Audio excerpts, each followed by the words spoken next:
Bonjour à toutes et à tous et bienvenue sur votre chaîne d'information régionale. On continue tous les quarts d'heure, on déroule le fil de l'actualité de la région. Mercredi 16 mai, voici sans plus attendre vos prévisions météo du jour. Globalement, c'est une belle journée que l'on peut vous annoncer aujourd'hui pour tout le monde. Du soleil, du ciel bleu, quelques passages nuageux tout de même sur le littoral Côte d'Opale cet après-midi. Un peu de vent de nord également et donc un air plutôt frais près des côtes. 13 degrés à Calais et à Dunkerque, 14 degrés à Boulogne, 16 degrés à Saint-Omer et au Touquet et jusqu'à 20 degrés plus à l'intérieur des terres à Lille cet après-midi. Rien de bien méchant concernant les prévisions météo cet après-midi, je vous le disais, quelques passages nuageux, c'est quand même une belle journée de printemps qui s'annonce. Les prévisions complètes de la chaîne météo bien sûr après ce journal. À la une d'abord, on évoque la première journée de l'équité parentale, opération menée par l'association nordiste J'aime mes deux parents qui lutte contre l'aliénation et l'exclusion parentale. Des rassemblements sont prévus aujourd'hui devant une vingtaine de tribunaux dans toute la France, notamment ici dans la région, ce sera à Lille. Tous les parents séparés, hommes ou femmes ayant des difficultés pour voir leur enfant sont invités à se joindre à cette mobilisation. On compterait aujourd'hui en France plus de 920 000 enfants coupés de tout contact avec l'un de leurs parents. L'objectif est donc d'interpeller le gouvernement et de mieux considérer la coparentalité afin de résoudre devant la justice les cas d'exclusion. Dans ce journal également, on parle d'emploi et d'un secteur particulièrement en demande depuis quelques années, les services à la personne. Aujourd'hui, 3 millions de Français ont déjà recours à des aides à domicile.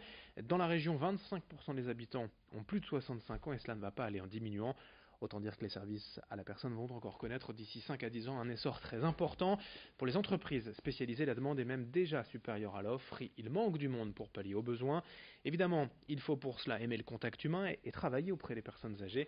Mais c'est justement ce qui a plu à Sophie Simoès-Maillot, ex-employée en finance, désormais à la tête de sa propre structure. Xavier Silly l'a rencontrée.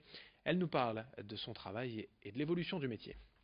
C'est un métier, quoi qu'il en soit, pénible. Il y a une certaine pénibilité, une certaine redondance. Donc on essaye de mixer le planning de mes salariés pour qu'il n'y ait plus cette redondance et cet effet de non-motivation pour son métier. Alors de l'emploi, il y en a beaucoup dans le service à la personne, pour la bonne et simple raison, c'est que nos personnes âgées ont besoin de nous. Vous avez un effet qui arrive de plus en plus, vous avez de plus en plus de personnes âgées. Le grand boom arrivera d'ici 2020. Donc bien évidemment, on a besoin de personnes. Alors personnellement, pour moi, pour ma société, c'est vraiment des personnes tout d'abord à dimension humaine. Et ensuite, nous allons regarder l'expérience, la formation. Et de toute façon, c'est mon métier. C'est à moi aussi de former mes salariés pour qu'elles deviennent compétentes sur le terrain. Dans ce journal, on vous présente également un éco-aventurier de passage dans la région cette semaine. Julien Moreau se lance régulièrement des défis, profite de ses aventures, de ses rencontres pour sensibiliser à l'écologie. Actuellement, il tente de réaliser le plus long triathlon du monde. 4500 km à vélo, 1200 km de course à pied et 360 km de nage. Il est parti de Paris le 1er mai dernier. Il va passer par la Bretagne, le Pays Basque et la Méditerranée, mais il était hier à Lille et aujourd'hui à Dunkerque. À chaque fois, il rencontre des élus, des jeunes de collège ou de lycée, des anonymes aussi chez qui il était hébergé pour parler toujours d'écologie et d'environnement. Vincent Vieillard l'a rencontré hier. Par exemple, dans le Finistère, on a Adèle, Mathilde et Clémence qui sont des élèves de CM2 qui ont calculé que dans leur cantine scolaire, elles consommaient 4725 bouteilles en plastique. Elles sont allées voir les députés pour leur dire mais il faut qu'on arrête ça et qu'on utilise tout simplement l'eau du robinet. Donc elles ont expliqué ça aux députés et aujourd'hui, elles ont un amendement d'appel à l'Assemblée nationale. Elles sont aussi allées voir le directeur de l'école, les parents d'élèves et aujourd'hui dans leur cantine, elles ont supprimé cette pratique et ça fait même 1000 € d'économie et beaucoup moins de déchets. Donc on se rend compte que ça fonctionne.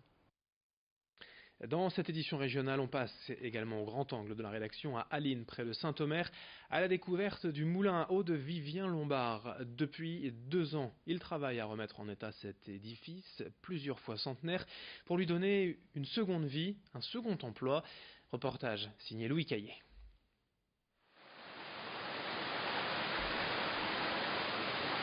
C'est un moulin dont l'histoire s'écrit depuis plus de 500 ans. À Pidou-sur-Laha, le moulin de Vivien Lombard fait figure d'ancêtre, et c'est peu dire.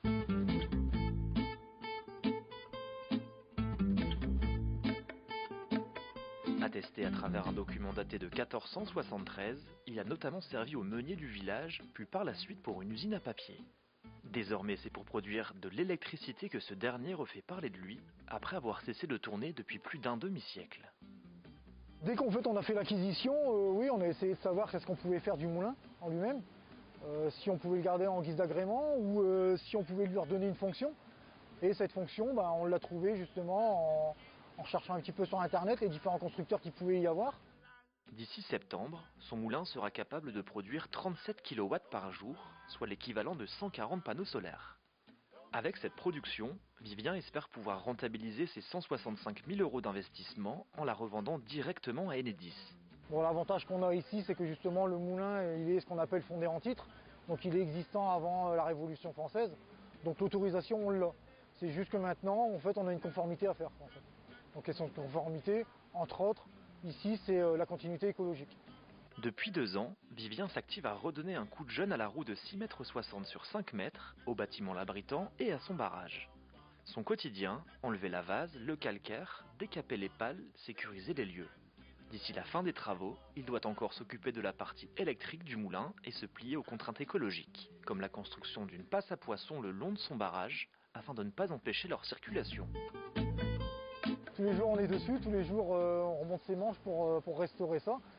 Donc je suis sapeur-pompier à côté, donc j'ai aussi donc je travaille 24 heures, je suis 48 heures de repos.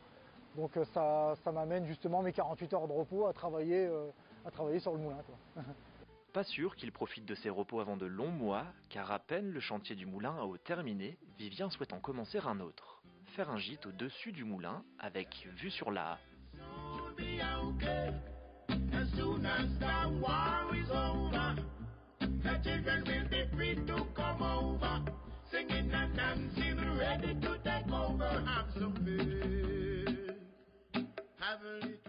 Pour finir ce journal, un peu de sport en ce milieu de semaine. Il y avait du basket. Hier d'abord, le SBVA en Ligue féminine joue pour la 5e place, une place d'honneur après son élimination en play-off. Les Villeneuvoises ont battu Basketland hier 79-72 lors du match aller. Le match retour dans les Landes ce samedi.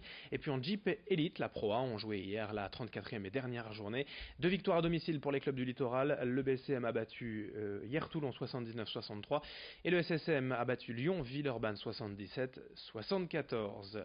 C'est la fin de ce journal, merci à vous de l'avoir suivi. Dans un instant, l'édition locale lors du prochain quart d'heure et vos prévisions météo dans une poignée de secondes.